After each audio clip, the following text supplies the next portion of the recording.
Bağışlayan ve mehriban Allah'ın adıyla.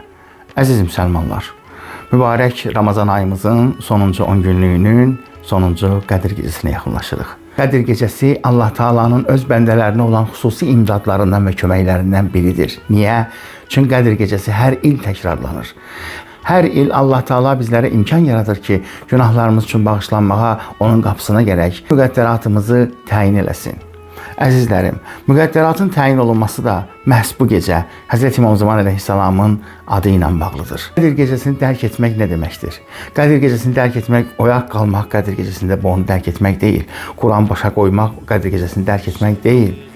İbadət, itaət dərk etmək deyil. Ən azından bu gecədə bir Quran ayəsində də olmuş olsa belə müttəsil olaq.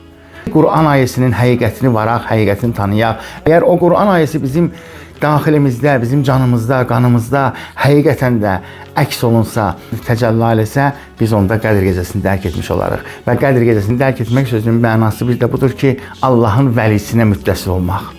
Allahın yer üzündə olan hüccətini tanımaq, onun həqiqətini bilmək. Bir nəfər bir şəxs gəldi Peyğəmbərin huzuruna, dedi: "Ya Resulallah, mən Quran-ı Kərimi oxuyub öyrənmək istəyirəm." Həzrət Peyğəmbər məsciddə olan səhabələrdən birinə həmin şəxsə Quranın öyrənməsini tapşırdı. Peyğəmbər səhabəsi həmin şəxsə Quran-ı Kərimi öyrətməyə başladı. Az bir müddət keçmədi ki, həmin şəxs sağollaşdı, durdu, getdi. Səhabə yaxınlaşdı Peyğəmbərə: "Ya Resulallah, bu Quranı öyrənmək üçün gələn adam nə qədər hövsələsiz idi." Çıxdı, getdi. Peyğəmbər buyurdu ki, heç bir şey öyrətmədinmi ona? Dedi: "Niyə ya Resulallah? Zilzal surəsini öyrədirdim. Oradan bir ayət ilavət elədim onun üçün. Hər kim zərrə qədər yaxşılıq etsə, onun əvəzini görər. Hər kim də zərrə qədər pislik etsə, onun da əvəzini görəcəkdir."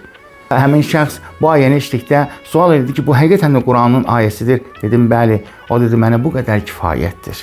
Həzrət Peyğəmbər buyurdu, o elə belə getməyib. Fəqih kimi, tam bir fəqih kimi durdu, getdi. Bütün dini öyrənib getdi. Yəni, bir kəlmə Quran ayəsi onun imanında, daxili aləmində, həyatında bir dönüş yaratdı. Bu, Qur'ana müttəsil olmaq deməkdir. Yetər ki, bir ayə ilə sən Allaha yetişəsən, Qədir gecəsini dərk edəsən. Və eləcə də İmam Zamana müttəsil olmaq. Bunun üçün tarixdən bir misal verəcəm. Hürr ibn Riyad. Baxdıkən imamın qarşısını kəsən bir şəxsiyyət imamın bircə kəlməsi ilə həyatında dönüş elədi. İmam Hüseyn əleyhissalamın buyurduğunu qəbul etdi, dərk elədi və imama müttəsil oldu, imama birləşdi. Allah bizi Qədir gecəsini dərk edib, Qur'ana və İmam Zamanımıza müttəsil olanlardan qərar versin inşallah.